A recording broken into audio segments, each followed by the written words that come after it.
ام المومنین عائشہ صدیقہ رضی اللہ تعالیٰ عنہا ایک دن نبی صلی اللہ علیہ وسلم کے پاس بیٹھی ہوئی رونے لگیں. نبی صلی اللہ علیہ وسلم نے کہا عائشہ ما یبکی، کیا بات ہے کہ تم رو رہی ہو، کیا تکلیف ہے؟ عائشہ رضی اللہ تعالیٰ عنہا نے کہا ذکرت النار فبکیت، اے اللہ کے رسول میں نے جہنم کے عذاب کو، جہنم کی آگ کو یاد کیا اور جہنم کی آگ کو یاد کر کے میں رونے لگی. اور رونے کی اصل وجہ یہ ہے حل تذکرون اہلیکم یوم القیامہ، اے اللہ کے رسول آپ دنیا میں آپ ہمیں اتنا یاد کرتے ہیں، اتنا ہم سے لاڈ اور پیار کرتے ہیں، ہم کو اتنا چاہتے ہیں، لیکن اے اللہ کے رسول کیا آخرت میں بھی آپ اپنی فیملی کو یاد رکھیں گے یا بھول جائیں گے؟ یہ سوچ رہی ہیں. اس وقت جناب محمد الرسول اللہ صلی اللہ علیہ وسلم نے فرمایا بڑی اہم بات. نبی صلی اللہ علیہ وسلم نے فرمایا اما فی ثلاثت مواطن فلا یذکر احد احدا، آخرت میں 3 ایسے مقامات آئیں گے جہاں پر کوئی کسی کو بھی یاد نہیں رکھے گا، ہر ایک کو بھول جائے گا.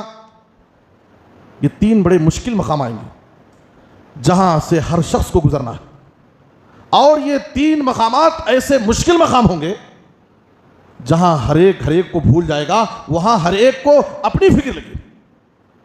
اما فی ثلاثت مواطن فلا یذکر احد احدا، اے عائشہ آخرت میں 3 ایسے مقامات آئیں گے جہاں کوئی کسی کو بھی یاد نہیں رکھے گا، ہر ایک کو بھول جائے گا، ہر ایک کو اپنی فکر لگی ہوگی. وہ 3 مقامات کیا ہیں؟ عند المیزان حتی یعلم ایخف میزانہ ام یثقل، جب اللہ تعالیٰ ترازو قائم کرے گا میزان کے پاس، ہر شخص کو اپنی فکر لگی ہوگی کہ میرا نام اعمال وزنی ہوگا یا ہلکا ہوگا. میرے نام اعمال کو، میری نیکیوں کو ترازو میں رکھ کر وزن کیا جائے گا. جب وزن کیا جائے گا اس وقت ہر ایک کو اپنی فکر لگی ہوگی، پتہ نہیں میری نیکیاں وزنی ہوں گی یا ہلکی ہوں گی. اس وقت کوئی کسی کو بھی یاد نہیں رکھے، ہر ایک کو اپنی فکر ہوگی. کیوں؟ اس لیے کہ اگر فَأَمَّا مَنْ ثَقُلَتْ مَوَازِينُهُ فَهُوَ فِي عِيشَةٍ رَاضِيَةٍ وَأَمَّا مَنْ خَفَّتْ مَوَازِينُهُ فَأُمُّهُ هَاوِيَةٌ وَمَا أَدْرَاكَ مَا هِيَ نَارٌ حَامِيَةٌ. اس لیے کہ قرآن میں اللہ سورہ خاریہ میں کیا فرماتا ہے؟ جب ہمارے نام اعمال وزن کیے جائیں گے، ترازو میں ہماری نیکیاں وزن کی جائیں گی، اگر ہماری نیکیوں کا پڑھا وزنی ہوگا تو سمجھیے کہ ہم کامیاب ہوں گے، ہم جنتی ہیں. وہ آدمی آرام کی زندگی میں رہے گا. نیکیوں کا پڑھا اگر وزنی ہو گیا تو سمجھیے کہ کامیاب. لیکن اگر ہماری نیکیوں کا پڑھا ہلکا پڑ گیا تو ہمارا ٹھکانہ جہنم ہے، دہکتی اور بھڑکتی ہوئی آگ میں ہم کو ڈال دیا جائے. میرے بزرگ اور دوستوں، یہ میزان ہے. میزان آخرت کا ایک ایسا مرحلہ ہے کہ وہاں ہر ایک کو اپنی فکر لگی ہو، کوئی کسی کو یاد نہیں رکھے. دوسرا مقام، جب رزلٹ تقسیم ہوگا، نام اعمال کسی کو سیدھے ہاتھ میں تو کسی کو بائیں ہاتھ میں، ہر ایک کو فکر لگی ہوگی کہ میرا نام اعمال مجھے سیدھے ہاتھ میں ملے گا یا بائیں ہاتھ میں ملے گا. فَأَمَّا مَنْ أُوتِيَ كِتَابَهُ بِيَمِينِهِ فَيَقُولُ هَاؤُمُ اقْرَءُوا كِتَابِيَهْ، اگر سیدھے ہاتھ میں نام اعمال مل گیا تو سمجھیے کہ ہم کامیاب ہیں. آدمی خوش ہو جائے گا، ہر ایک کو دکھاتا پھرے گا، لو میرا نام اعمال پڑھ لو. وہ جنتی ہوگا. لیکن اگر اس کا نام اعمال اس کے بائیں ہاتھ میں مل گیا تو سمجھیے کہ وہ ناکام ہے.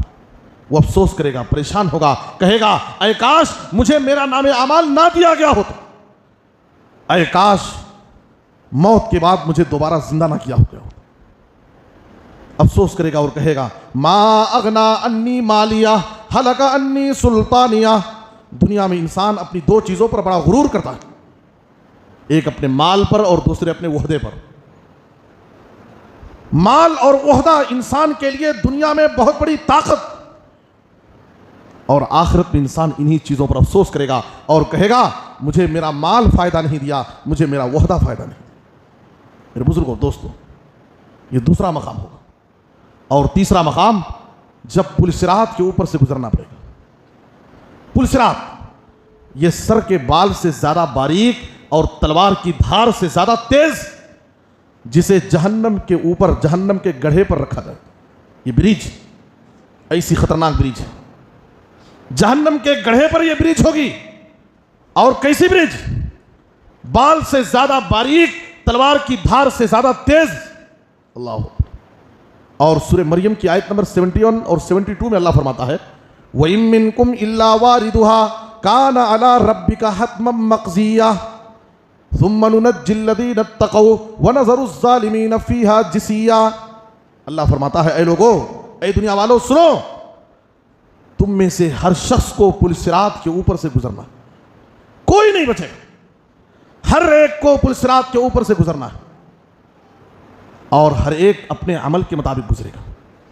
نبی صلی اللہ علیہ وسلم نے حدیث کے اندر کہا وَمِنْهُمْ مَنْ يَمُرُّ كَالْبَرْقِ وَمِنْهُمْ مَنْ يَمُرُّ كَالرِّيحِ. بعض لوگ بجلی کی طرح، بعض لوگ ہواؤں کی طرح، بعض لوگ سواری کی طرح، کوئی گرتے گراتے بچتے بچاتے کسی طرح سے نکل جائے گا، اور کچھ لوگ ہوں گے قدم رکھیں گے تو جہنم کے گڑھے میں گر جائیں گے. اور نیچے جہنم کا گڑھا کیسا، 70 سال کی مسافت کی گہری جہنم ہو.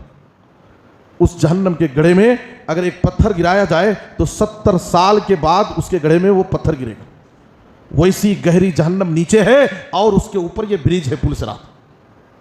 اللہ فرماتا ہے ثُمَّ نُنَجِّي الَّذِينَ اتَّقَوْا وَنَذَرُ الظَّالِمِينَ فِيهَا جِثِيًّا. جو ایمان والے بندے ہوں گے، متقی بندے ہوں گے، پرہیزگار لوگ ہوں گے، ہم ان کو ان کے ایمان اور تقوی کی وجہ سے بچا لیں گے. اور جو ظالم کافر اور مشرک ہوں گے، منافق ہوں گے، گنہگار ہوں گے، نافرمان ہوں گے، وہ اوندھا منہ کر کے اس جہنم کے گڑھے میں گرا دیے جائیں گے. میرے بزرگ اور دوستو، پتہ کیا چلا؟ یہ آخرت کے 3 بڑے سخت مرحلے، بہت مشکل مقام آخرت کا، ان میں سے ایک مقام کیا ہے؟ میزان.